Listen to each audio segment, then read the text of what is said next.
it. Okay, welcome to another episode of Roll or Die. Today you are in for a treat. Oh no, where's my camera gone? Here it is. We have with you today black belt extraordinaire Alessandra Moss. She has graced the world stage with many big level names, high level names like who are we? Nicole Sullivan, Elizabeth Clay, and many more. So welcome. Thanks for joining us. Thank you for the invite for Ethan and Kim. It's a pleasure to be with you guys. Awesome. So where in the world are you, LA? Where are you today? So I am in San Diego and I've been here for the last year and a half, I would say. So I've been lucky enough to be stuck here during quarantine. Nice. A good place to be quarantined. And do you get to do any training in that time? Is that like, yep, is training? So yeah, during the quarantine, we did kind of slow down a little bit based on the situation we're going around. And a lot of people that we were in contact had family members that either being military or they were on the risk zone area. So we kind of decided to slow down. Jiu-Jitsu didn't felt that important at the moment as much as the health of our loved ones. Beautiful. So during that time, I actually took a little bit of time away in the mats to dedicate it to other projects, and I was able to help a friend with her page called Hebo Chibo, and we're doing like daily workouts, and we had a great time actually recording pictures and like videos and pictures. So we kind of used that time to engage for new adventures, which was fantastic. Amazing. Right. Yeah. And where are things at now there, Alessandra, with training and things like that? Are everything back open again? Is there still restrictions or in some states, or how is it? So I feel California was one of the states that were very rigorous with the laws and the rules. So we were punished a little bit more, I would say. Punished just because I felt like now we have an answer, but still everybody's being very cautious. So now we're back to training, but even December to January, we were in a scenario where the government were being very restrict with us, California, where if we were training during the holidays, it was about like not getting a fine for your gyms, but they were going to be shut down if any gym were could be fine training. So it was a lot of wargaming and decisions always based on what is the best for the community. So we're very lucky that our team did a great support, keeping up the membership and supporting us. So we were able to hold up on that period of time. But I would say since February, March this year, things started to ease off a little bit more, especially when the vaccine came around. I think the United States would kind of pioneer delivering and getting people vaccinated. So now we're back to normal training. Even the competition, we just got announced that the Worlds 2021 will be held in Anaheim, which is our first big event for IBJJF in California. So it's a huge improvement. So we are, I would say, now on this stage, in moment, we are back to normal. That's great. And well, like over that time, because you said you kind of moved out into other projects and I guess opened your mind to other possibilities because you had to.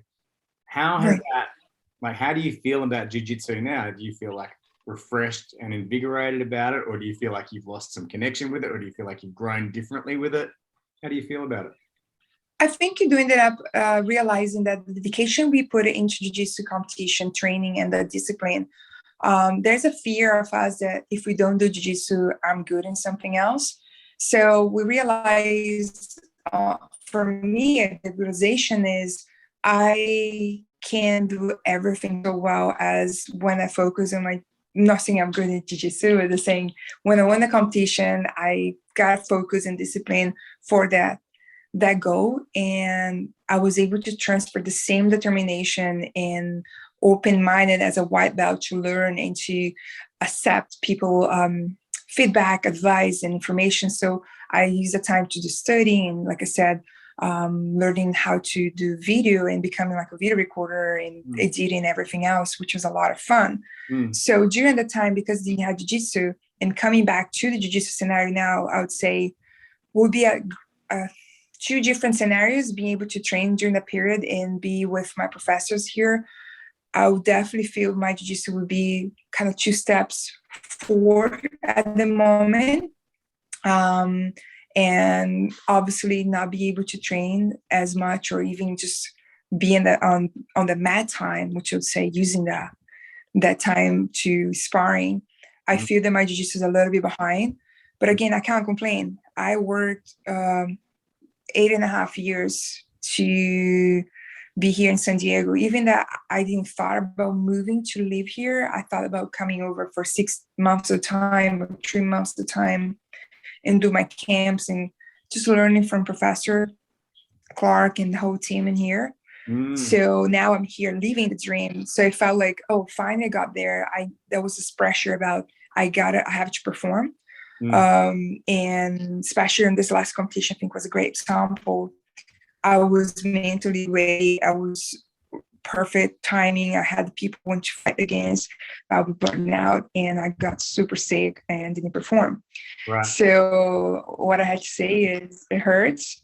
But again, the question is, how is my jiu-jitsu? I feel there's so much to improve. I'm very lucky to be able to visit other academies, to have a great relationship with other professors and athletes, where I'm able to go there and develop and learn and just watch. I feel like I'm white belt again. Yeah. Some days are great, some days are not so great, but every day in the mats, what I think is my overall learn or lesson is no frustration. So quarantine was about that. Don't be frustrated. There's just enough you can do. I were able to come over to the United States and get my whole paperwork and visas and set myself here for success. And there was a time they couldn't do anything. So going to the gym right now and training with the best people and get literally tapped every training or almost every round, just because we keep pushing the pace harder and harder. Amazing. And not be frustrated, understanding that, hey, yes, I have a black belt on my waist right now, but just keep it going. Don't get frustrated. The less frustrated I get, the more I learn, the more joy I find, and the more excited it's been the time I'm at. So it's so powerful. That's overtaken for the whole scenario, quarantine. That detachment and that shifting your view of training, even though you have a black belt, is so powerful. And it applies to every belt, of course, but just if people could just drop their frustration and find the joy in anything, whether it's a lockdown, whether it's jiu-jitsu, whether it's their marriage, whatever, life is better, right?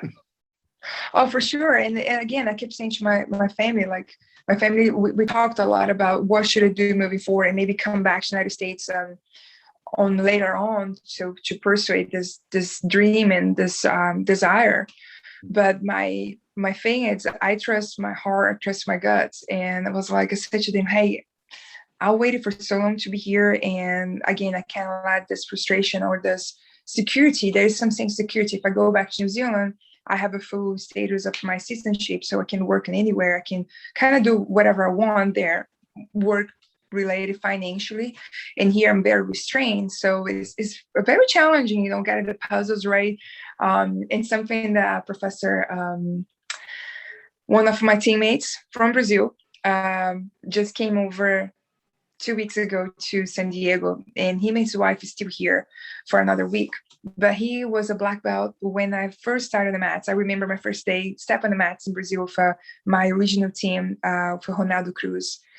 His nickname is Raspinha, like sweep, person that sweeps.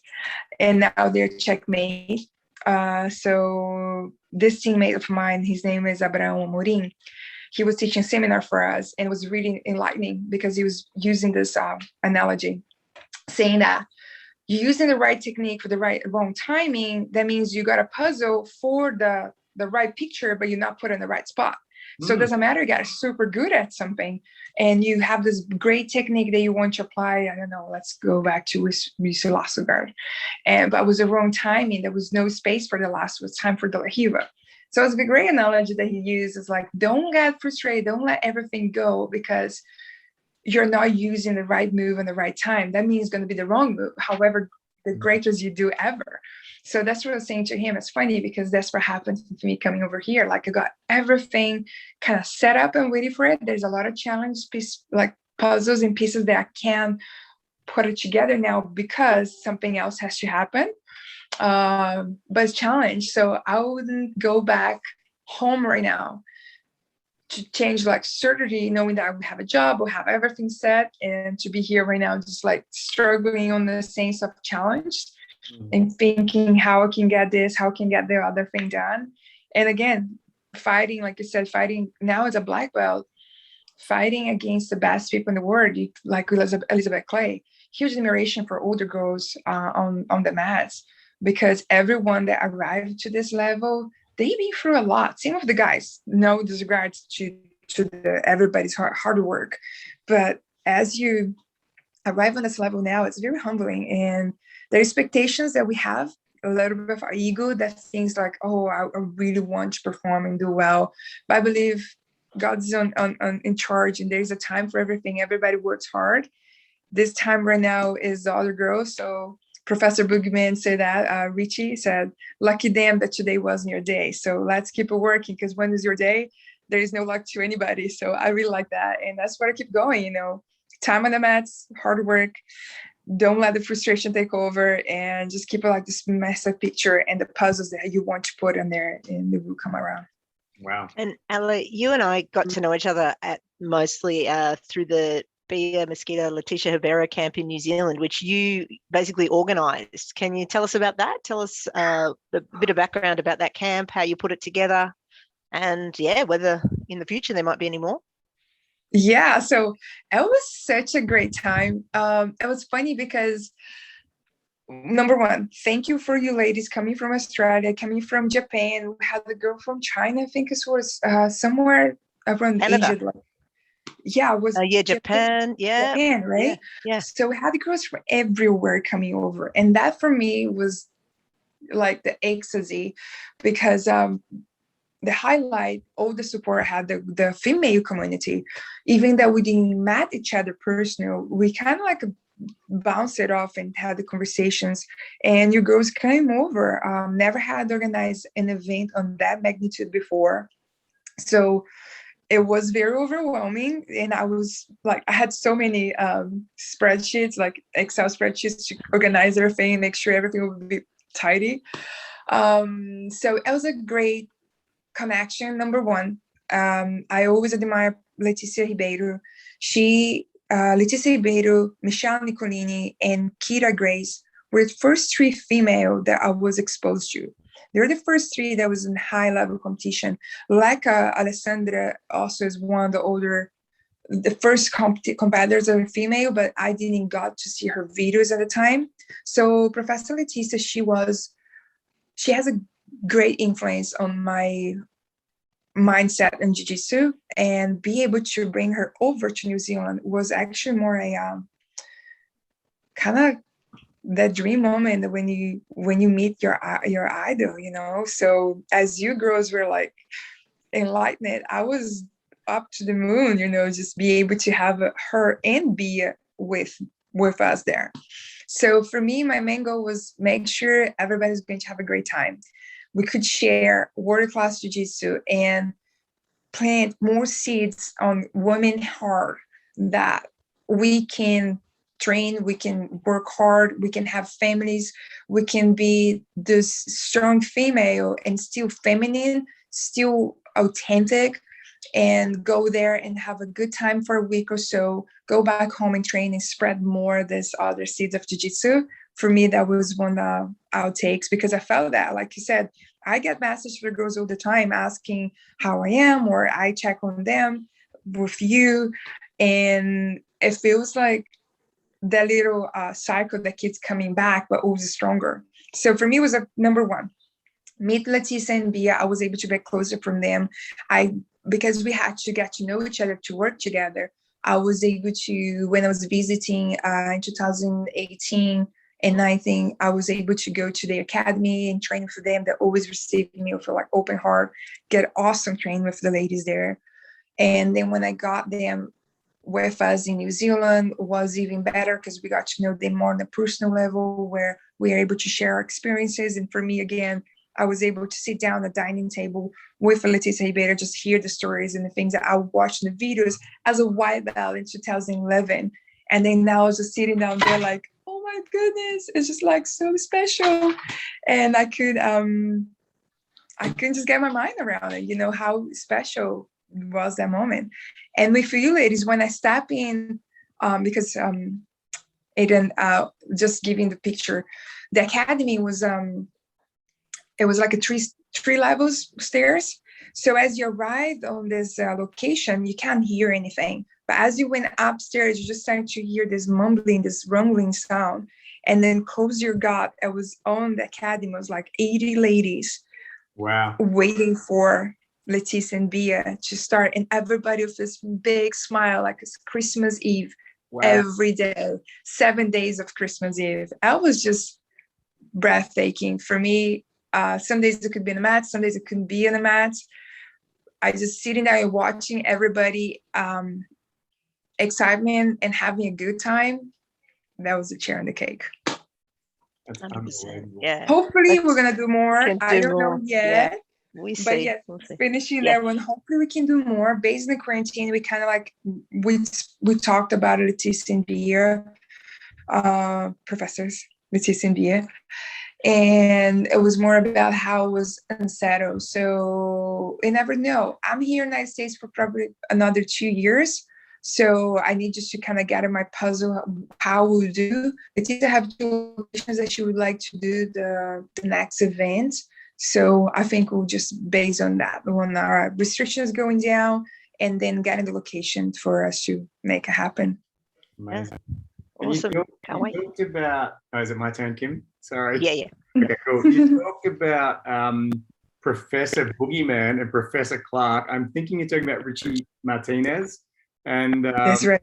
Clark Gracie. I'm just guessing here, but like, what's it like to train these sorts of people, and are they your coaches? Who is your coach? Like, what? It sounds like great people. I'm very lucky to be awarded my black belt under Professor Clark Grace, who is my professor. Mm-hmm. But I'm very lucky to always be kind of taken under the arms of other professors as well. I love learning. I always respect other gyms, and Team Planet does have a special place on my heart. Mm-hmm. Professor Boogeyman has such I love that. beautiful way how to teach jiu-jitsu, which is so funny because Professor Clark and Professor Boogeyman has a very similar game, but one no gi and another no gi. So it is like so funny. Sometimes I show up for classes on our academy, which is Clark Grace Grace Allegiance HQ on Monday, and then we learn the technique from, for example, that actually what happened 2 weeks ago. It was defenses from butterfly guard, just the way how we're blocking the head and moving our legs around and start to go omoplata or changing for triangles and sweeps.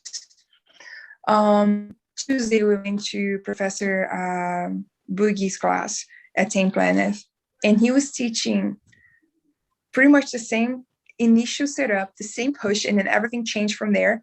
But the concept of the position was the same. I was like, this is just priceless. Like, I was really awesome. And I was just laughing, watching, like, if those 2 men just knew, what are you doing? And for me, it was just like being on the other side of the table, receiving the information. So for me, being a student, which in New Zealand, I was one that, as a brown belt, female brown belt at the time, was one of the higher belt. So you kind of always feel the not the obligation, but you always kind of share more than you learn. And here I'm learning then more than I share. Not that I don't want to share, but there's so many amazing black belts here that I'm able to just sit down and just be a student, just take like a little sponge, just like, oh my God, that's amazing. So yes, so Professor Clark is my professor. That's where I teach. I am a female head coach for the kids and female program there. And that's the reason why I came to the United States. Professor Clark is being an amazing support for me. And we talked about this option to come over for some time ago. And then when time came, it was just the right thing. But Professor Clark also always respects that I told him I like visiting, I like to keep on networking. And because for me, Jiu-Jitsu is to be shared and to be learned. So living in New Zealand, I didn't have the choice to just stay with 3 people to train, travel, to bring other girls to meet us and meet them and my teammates as well. So I'm very open to this concept that go and train where you feel happy. And Jiu-Jitsu is beyond competition. I don't know what's going to happen to me. So like, let's say potentially 2 years in the United States. So I want to take the best time of my life here now and see what's going to happen later. But now what I have is have a good time, learn a bunch, and Professor Boogie opened up the doors for me to be able to go and visit. And even in Atos with Galvão and Angelica, they also opened the doors for me to be able to go there and visit, which is it's awesome to go there as well. I don't do as often just because location's a little bit like hard for me. With Boogie, it's easier. Like Professor Leticia, and then I have at least like 5 gyms that come on top of my head that are very either Professor Clark, professor, which is Rodrigo Medeiros, then other 2 professors that always say, come over and visit. Lucky. Amazing. And tell us about your beginnings. So you've been in New Zealand, you're there now. Like, how did you get started in Jiu-Jitsu? Was it an easy transition, or was it something that just happened? Or Right. Very right. No one actually knows what happens. Like everybody thinks when they see me that I am a New Zealander because my passport and my IDs, everything is New Zealander nowadays. But I'm from Brazil. And when I open my mouth, obviously I can't hide this accent. I was like, missing a little bit of brown color here, a little bit tan, but I'm Brazilian from south of Brazil. And I actually never practiced any martial arts until I was 22 years old. I'm 32 right now, so it's been 10 years. My parents started immigration to New Zealand in 2006. So a couple of years later, going back and forth, I was able to come back to Brazil in 2009, and I went to North Brazil. I just want to have the experience to live in my own country and to experience the North because it's beautiful. It's like Australia. It's hot and amazing all year round. And there, Jiu-Jitsu was very strong. So always being very athletic, always play sports, always being a tomboy, love being physical. My cousins and I were always fighting, always getting in trouble. So that was the only martial arts I did. Punching, run, and get punched back. Hide in the trees and, get in trouble. My mom, getting me time out.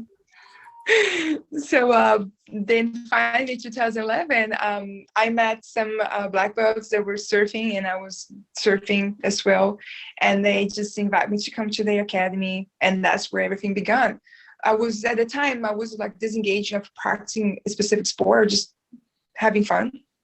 Enjoying my life as first time living by myself, 21-year-old, taking care of my own nose and my own problems. Yeah. So I was searching for something that would actually working out was okay, but I wanted something that would be more that could use a skill sets for life. And Jiu-Jitsu kind of came on this dynamic where I was living by myself in that town, so I need to know a little bit of self-defense. So I thought that would be great. That would boost my confidence, help me if I need to use my hands for something. And I never thought that I was going to be a black belt in Jiu-Jitsu. So that's how kind of everything began. It was I just saw it, what I'm doing. I didn't got it, what's going on there, but I thought I want to do this. It looks fun. So good. And what about you took up Jiu-Jitsu, then you started to compete. Has the competing process, has your mindset needed a lot of work, or were you just an awesome competitor from day one? Did you struggle with nerves? You know, all this. Like, tell us about your competitive style, I guess. Right. So I also, when I started jiu-jitsu, I never thought about competition. My team does compete a lot in Brazil. And I have to say, my competition development has a lot to do with my coach.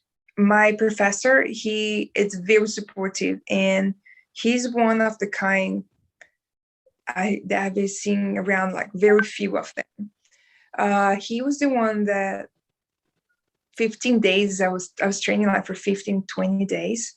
And he came to me and said, hey, we're going to have a competition this week, like next weekend or so. I think you should compete. And I was like, he doesn't know what he's talking about. I was like, yeah, sure. And then I went away on that day, came back next day, and he said, you got a registration then for competition? I was like, which competition is? And then he said, the one I talked to you yesterday about. I was like, no, you were joking about it. Like, can't be even serious. Like, I've been training like not even 20 days or so.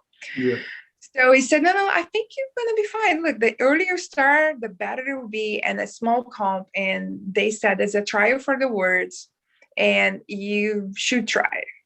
And I was like, whatever. I was like, no, I'm not going to do it. So the whole team was around, and they kept saying, no, let's go together. We're going to be there. And he said, if you compete, I promise you're going to be there coaching you. And I looked at him and said, if I compete, you better be there.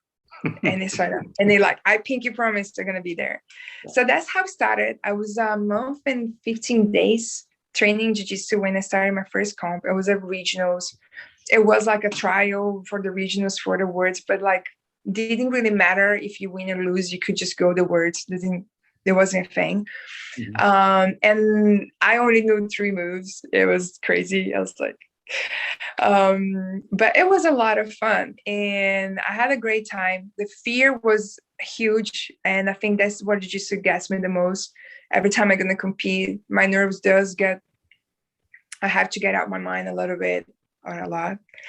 Mm-hmm. And what it keeps coming back is the challenge that every time I felt, as I had a competition, I had to think, okay, I need to work on something. This is what I did this time. I have no idea back then how to work from guard, or my takedowns. It wasn't existent, and still like always learning. So I had always to set up a goal. So I think competition did excel my jiu-jitsu massively, and has to do with, you have this deadline. One, you have to make weight. So you need to start thinking about what I'm eating, what my habits are, how many hours of sleep I'm taking. What are my priorities right now? So can I start to put the reset back home? So then when you go to train, you start to think about, okay, now I have to strategize. What do I know? Because as a white belt, blue belt, and even nowadays, we have so many body limitations. There are things that we learn and they click very easily, but most of the time, body mobility is not there. So you need to kind of drill over and over and over until one day it just shows up and people say, make it look so easy. Like, really? So I think there's this factor. Competition does that to you. It puts you in perspective. You're there representing yourself. You're there representing your team. And you don't want to let anybody down. So the most important thing, I think, that competition came to me is got me on a great perspective since day one. Be able to compete this first month. I was very lucky for the place where I was, that we had competition pretty much every weekend. So I was able to compete a lot as a white, blue belt until I got my purple belt and went to New Zealand, and kind of everything kind of slowed down. So that was very important for my initiating jiu-jitsu, and already being on the fire zone. Wow. Mm-hmm. And my camera, I'm so sorry. Ale, what would you say is your most memorable competition? Like, you've competed all over the world. What would be your favorite? The one that stands out? Right. There are several for different reasons. One that was like my most important, that I felt like I performed really well. Everything that I like a dream about it, I was able to do as a blue belt. It was like the best of 2012 blue belt of the state of Ceará, north of Brazil. And they were invited only. It was 8 girls, and we had like 4 4 fights, and I was able to do everything I had in my mind. So I had like girls like Talita Linkar, trying to remember other couple of girls. They are black belts right now, but they're not here. But Talita Linkar was on that card as well. So we fought all in that period, and I ended up getting my finals with one of my teammates. And remember, she was so strong. She was a Muay Thai fighter. I was like, oh my God, number one, she's my teammate. We sat down and talked, my professor and her and I, like, do we want to fight? What we feel about it? And we both said, look, we always fight like great rounds in academy. And we decided to go for it. You know, we said, like, let's have a good time. And look, if there is anything that's going to get hurt, we pause. But chokes are good to go. So on my mind in that moment, that's what we did. Because chokes is not going to get hurt for choke. You're going to have to tap.